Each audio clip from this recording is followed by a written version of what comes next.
Let me start by saying that Peter Terry was addicted to heroin. We were friends in college and continued to be after I graduated. Notice that I said I. He dropped out after 2 years of barely cutting it. After I moved out of the dorms and into a small apartment, I didn't see Peter as much. We would talk online every now and then. AIM was king in pre-Facebook years. There was a period where he wasn't online for about 5 weeks straight. I wasn't worried. He was a pretty notorious flake and drug addict, so I assumed he just stopped caring. Then, one night I saw him log on. Before I could initiate a conversation, he sent me a message. "David, man, we need to talk." That was when he told me about the NoEnd House. It got that name because no one had ever reached the final exit. The rules were pretty simple and cliché.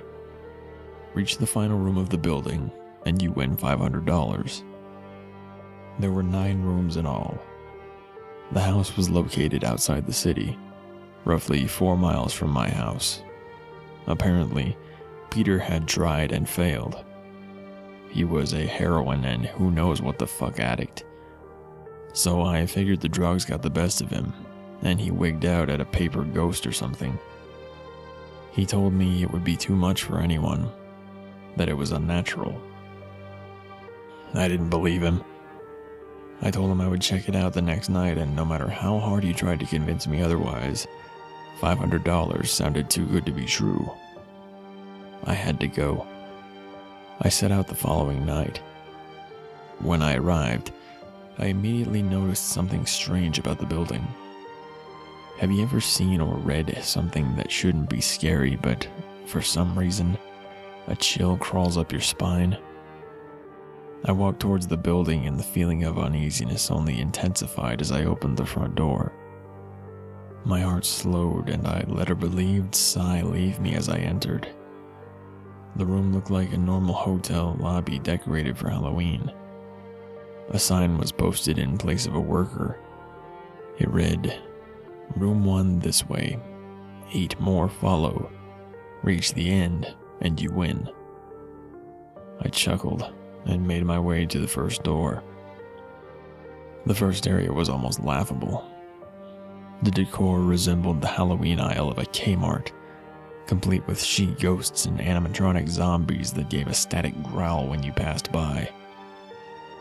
At the far end was an exit. It was the only door besides the one I entered through. I brushed through the fake spiderwebs and headed for the second room. I was greeted by fog as I opened the second door to room 2. The room definitely upped the ante in terms of technology. Not only was there a fog machine, but a bat hung from the ceiling and flew in a circle. Scary. They seemed to have a Halloween soundtrack that one would find in a 99-cent store on loop somewhere in the room. I didn't see a stereo, but I guess they must have used a PA system. I stepped over a few toy rats that wheeled around, and walked with a puffed chest across to the next area. I reached for the doorknob, and my heart sank to my knees. I did not want to open that door. A feeling of dread hit me so hard I could barely even think. Logic overtook me after a few terrified moments, and I shook it off and entered the next room. Room 3 is when things began to change. On the surface, it looked like a normal room. There was a chair in the middle of the wood-paneled floor. A single lamp in the corner did a poor job of lighting the area, casting a few shadows across the floor and walls. That was the problem. Shadows. Plural. With the exception of the chairs, there were others. I had barely walked in the door and I was already terrified. It was at that moment that I knew something wasn't right. I didn't even think as I automatically tried to open the door I came through. It was locked from the other side. That set me off. Was something locking the door as I progressed? There was no way. I would have heard them. Was it a mechanical lock that set automatically? Maybe. But I was too scared to really think. I turned back to the room and the shadows were gone. The chair's shadows remained, but the others were gone. I slowly began to walk. I used to hallucinate when I was a kid, so I wrote off the shadows as a figment of my imagination. I began to feel better as I made it to the halfway point of the room. I looked down as I took my steps, and that's when I saw it. Or didn't see it. My shadow wasn't there. I didn't have time to scream. I ran as fast as I could to the other door and flung myself without thinking into the room beyond. The fourth room was possibly the most disturbing. As I closed the door, all light seemed to be sucked out and put back into the previous room. I stood there, surrounded by darkness, not able to move. I'm not afraid of the dark and never have been, but I was absolutely terrified. All sight had left me. I had my hand in front of my face, and if I didn't know what I was doing, I would never have been able to tell. Darkness doesn't describe it. I couldn't hear anything. It was dead silence. When you're in a soundproof room, you can still hear yourself breathing. You can hear yourself being alive. I couldn't. I began to stumble forward after a few moments, my rapidly beating heart the only thing I could feel. There was no door in sight. Wasn't even sure there was one this time. The silence was broken by a low hum. I felt something behind me. I spun around wildly but could barely even see my nose. I knew it was there though. Regardless of how dark it was, I knew something was there. The hum grew louder and closer. It seemed to surround me, but I knew whatever was causing the noise was in front of me, inching closer. I took a step back. I had never felt that kind of fear. I can't really describe true fear. I wasn't even scared I was going to die. I was scared of what the alternative was. I was afraid of what this thing had in store for me. Then the lights flashed for a second, and I saw it. Nothing. I saw nothing, and I know I saw nothing there. The room was again plunged into darkness, and the hum became a wild screech. I screamed in protest.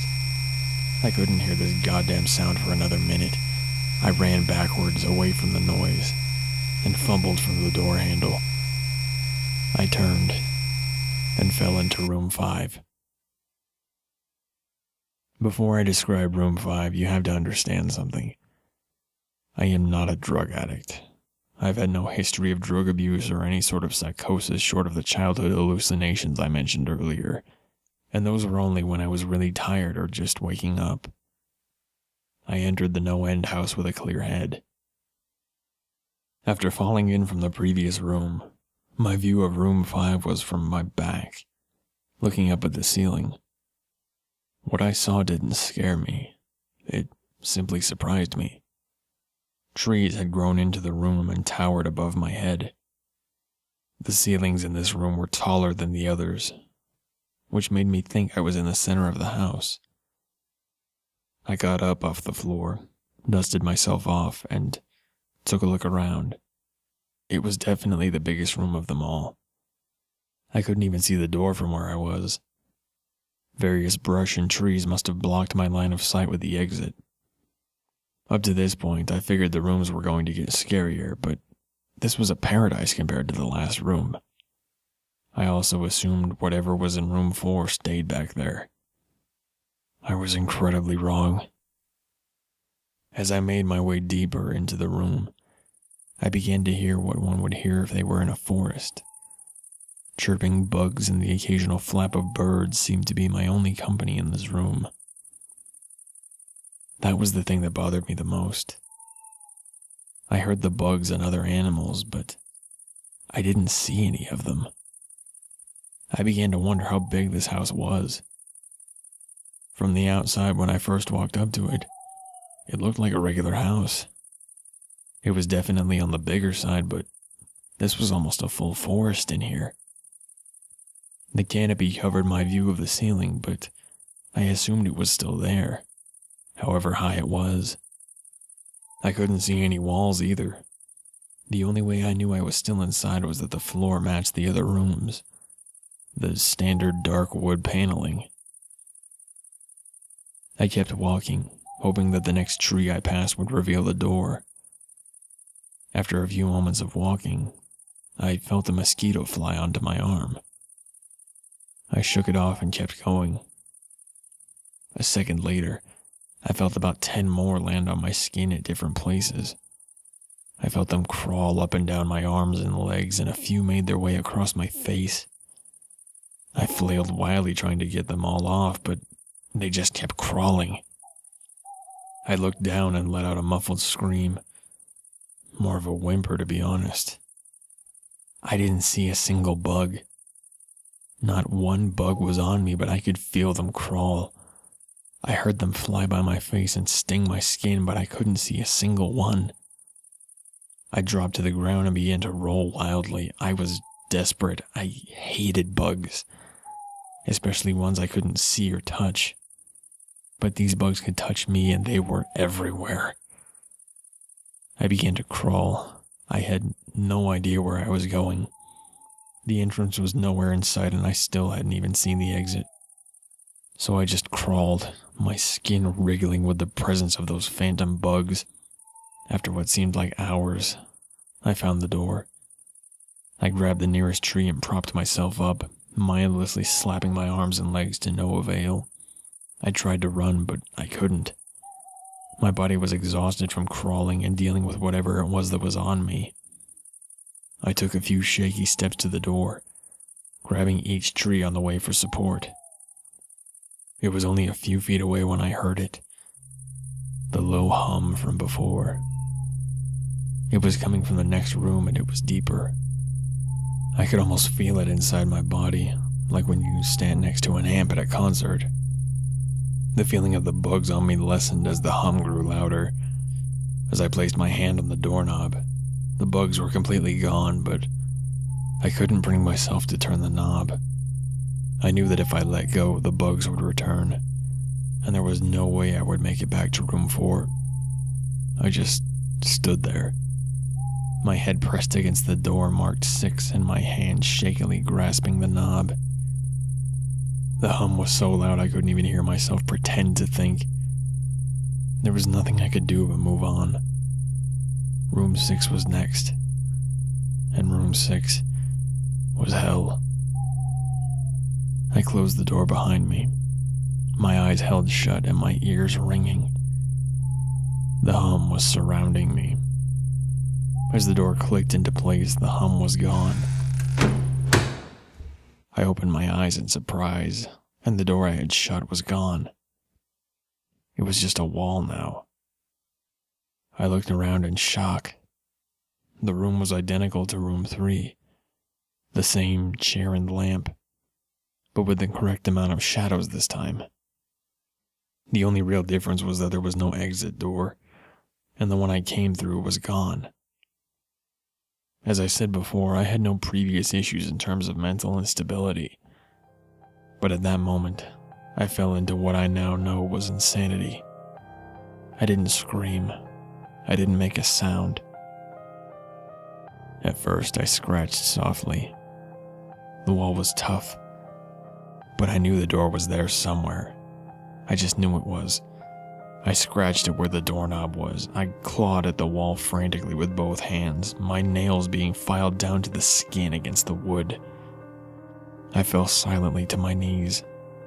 The only sound in the room, the incessant scratching against the wall. I knew it was there. The door was there. I knew it was just there.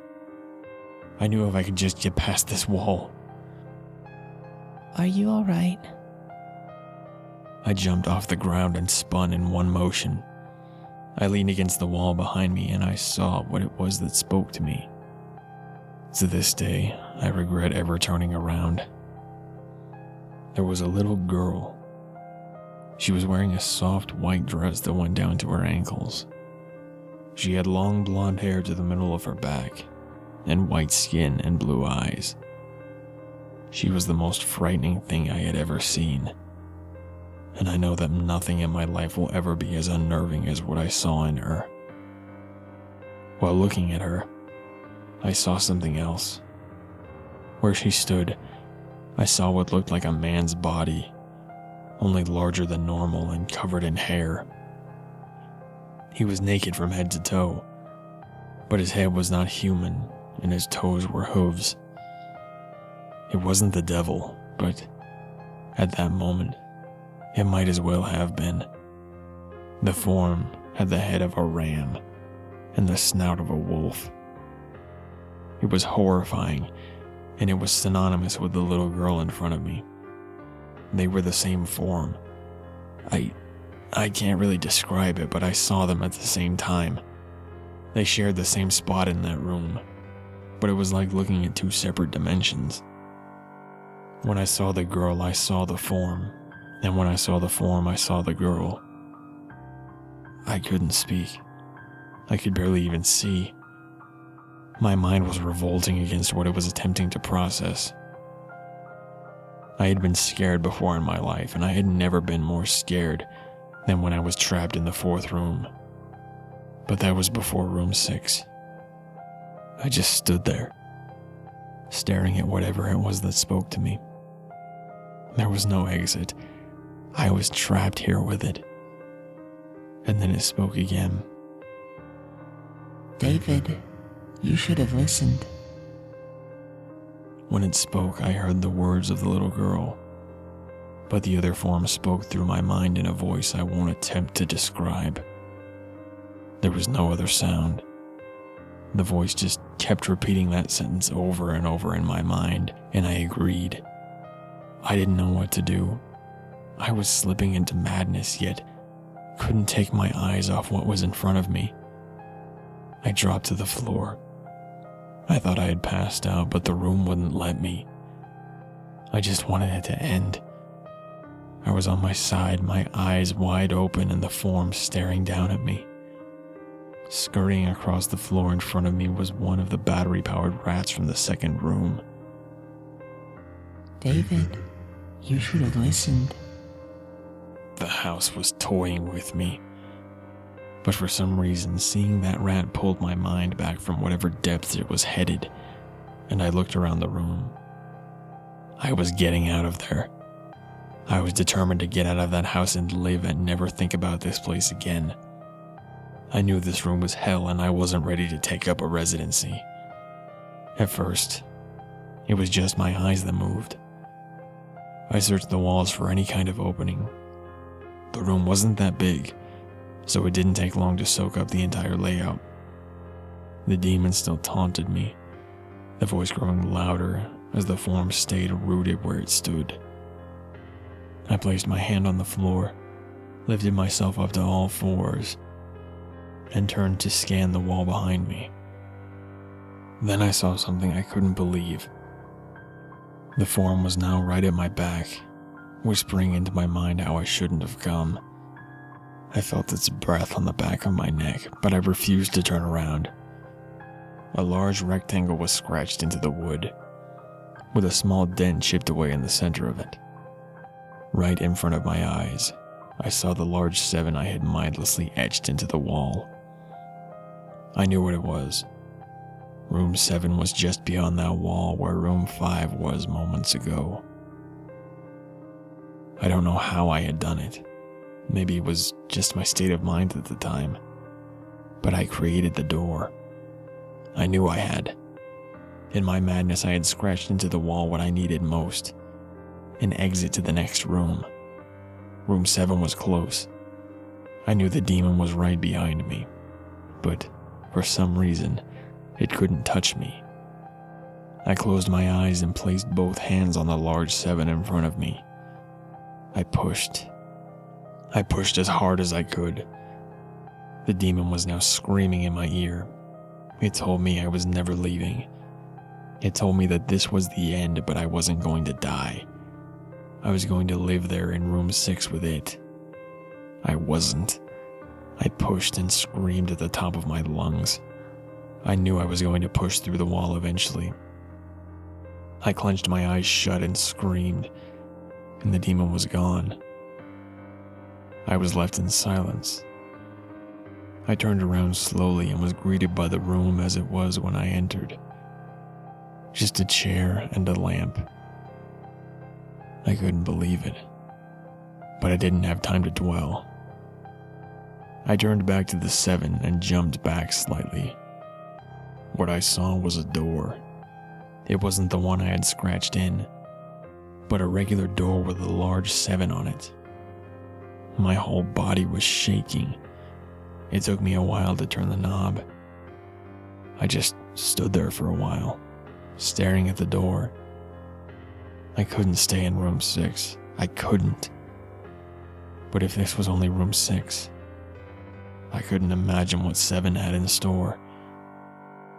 I must have stood there for an hour just staring at the 7. Finally, with a deep breath, I twisted the knob and opened the door to room 7. I stumbled through the door mentally exhausted and physically weak. The door behind me closed, and I realized where I was. I was outside. Not outside like room 5, but actually outside. My eyes stung. I wanted to cry.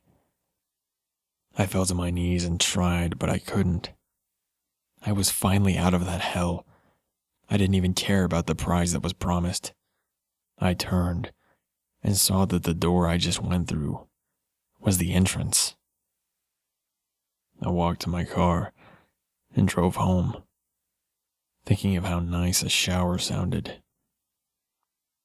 As I pulled up to my house, I felt uneasy. The joy of leaving NoEnd House had faded, and dread was slowly building in my stomach.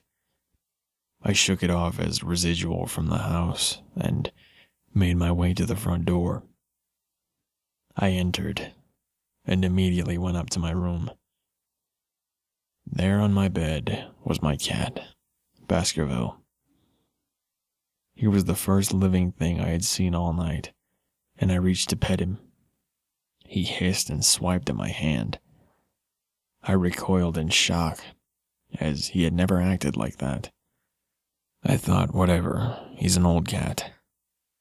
I jumped in the shower and got ready for what I was expecting to be a sleepless night. After my shower, I went to the kitchen to make something to eat. I descended from the stairs and turned into the family room. What I saw would be forever burned into my mind, however. My parents were lying on the ground, naked and covered in blood. They were mutilated to near unidentifiable states. Their limbs were removed and placed next to their bodies, and their heads were placed on their chests facing me.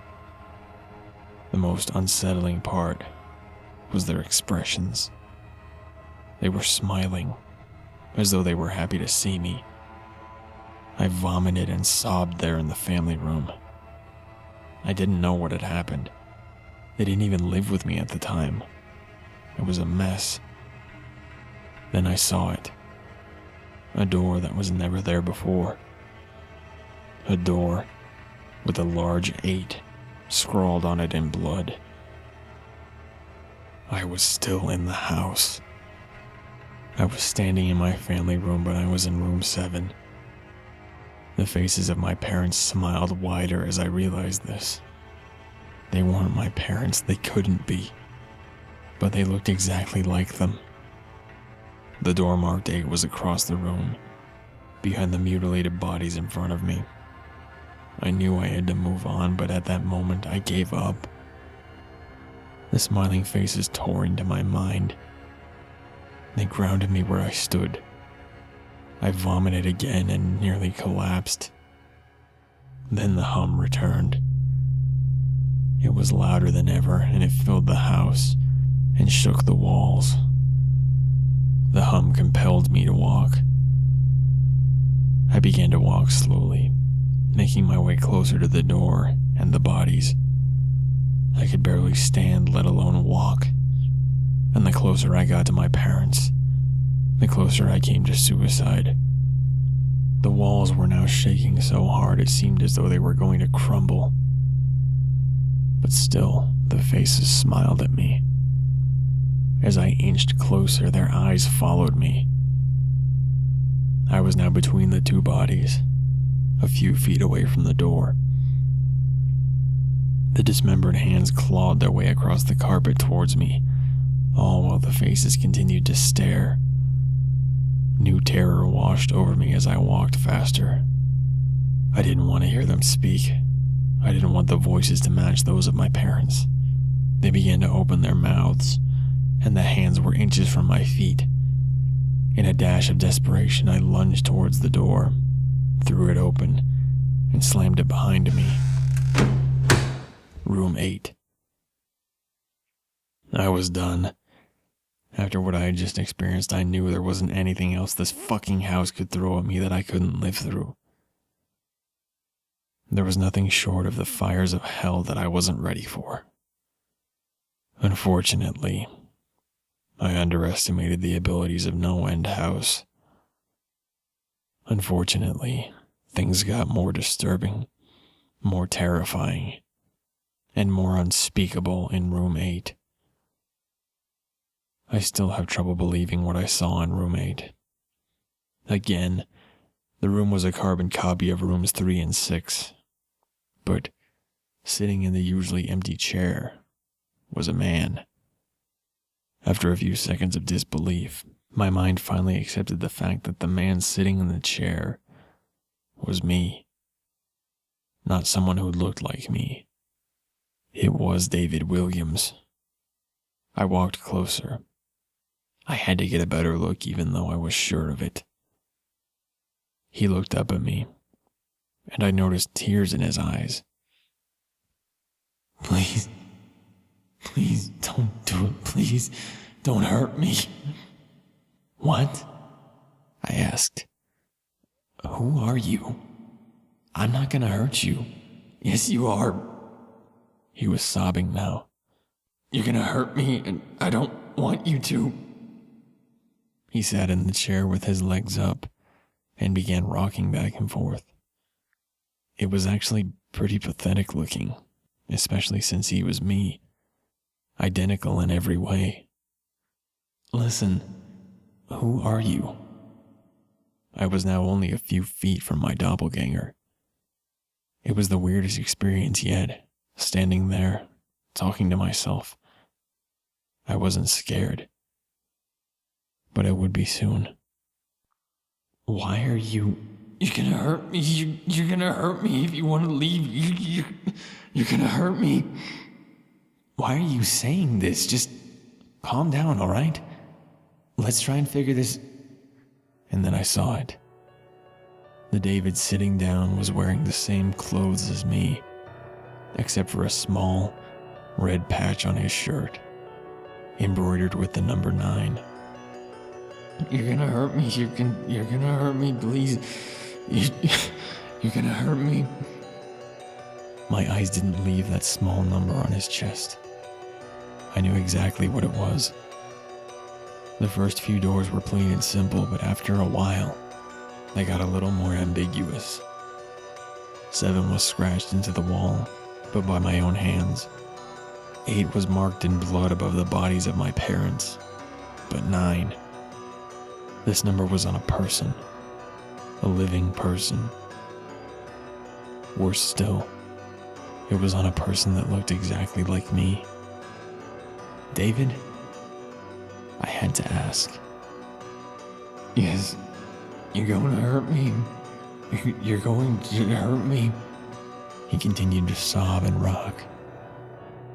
He answered to David. He was me, right down to the voice. But that 9, I paced around for a few minutes while he sobbed in his chair. The room had no door, and similarly to room 6, the door I came through was gone.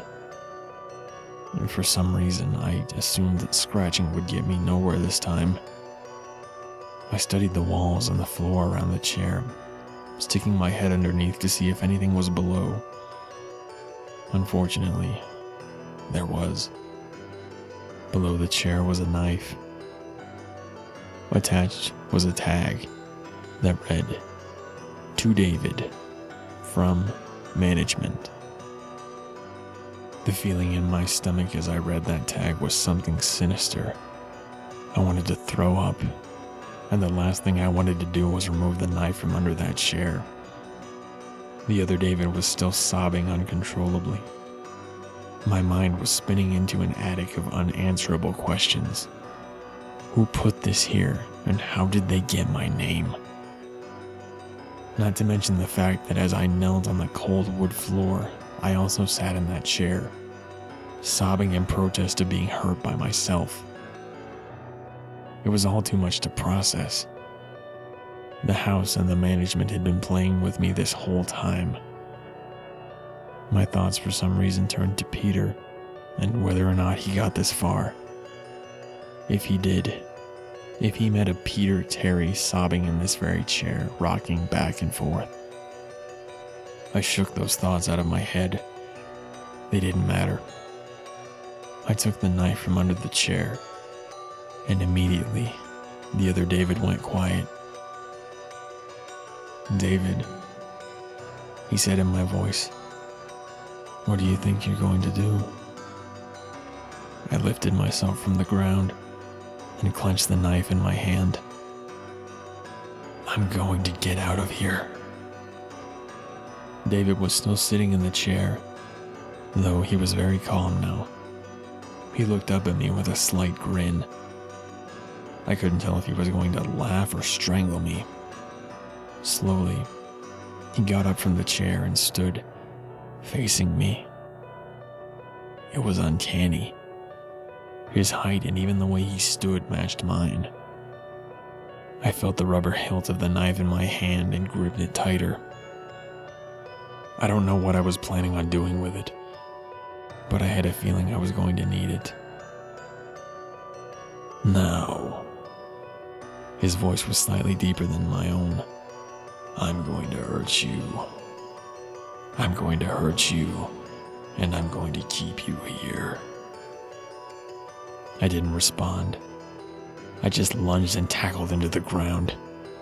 I had mounted him and looked down, knife poised and ready. He looked up at me, terrified. It was like I was looking in a mirror. Then, the hum returned. Low and distant, though I still felt it deep in my body. David looked up at me as I looked down at myself. The hum was getting louder, and I felt something inside me snap. With one motion, I slammed the knife into the patch on his chest and ripped down. Blackness fell on the room, and I was falling. The darkness around me was like nothing I had experienced up to that point. Room 4 was dark, but it didn't come close to what was completely engulfing me. I wasn't even sure if I was falling after a while. I felt weightless, covered in dark. Then, a deep sadness came over me. I felt lost, depressed, and suicidal. The sight of my parents entered my mind. I knew it wasn't real, but I had seen it, and the mind has troubles differentiating between what is real and what isn't. The sadness only deepened. I was in room 9 for what seemed like days. The final room. And that's exactly what it was. The end. NoEnd House had an end, and I had reached it. At that moment, I gave up. I knew I would be in that in-between state forever, accompanied by nothing but darkness. Not even the hum was there to keep me sane. I had lost all senses. I couldn't feel myself. I couldn't hear anything. Sight was completely useless here. I searched for a taste in my mouth and found nothing. I felt disembodied and completely lost. I knew where I was. This was hell. Room 9 was hell. Then it happened. A light. One of those stereotypical lights at the end of the tunnel. I felt ground coming up from below me, and I was standing. After a moment or two of gathering my thoughts and senses, I slowly walked towards that light. As I approached the light, it took form. It was a vertical slit down the side of an unmarked door. I slowly walked through the door, and I found myself back where I started, the lobby of NoEnd House. It was exactly how I left it, still empty, still decorated with childish Halloween decorations. After everything that happened that night, I was still wary of where I was. After a few moments of normalcy, I looked around the place trying to find anything different. On the desk was a plain white envelope with my name handwritten on it. Immensely curious, yet still cautious, I mustered up the courage to open the envelope. Inside was a letter. Again, handwritten. David Williams, congratulations. You have made it to the end of NoEnd House.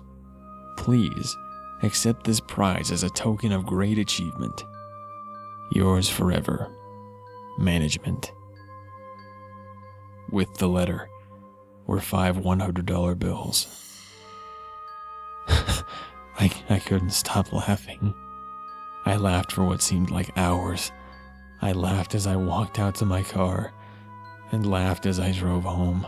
I laughed as I pulled into my driveway. I laughed as I opened my front door to my house, and laughed as I saw the small 10 etched into the wood.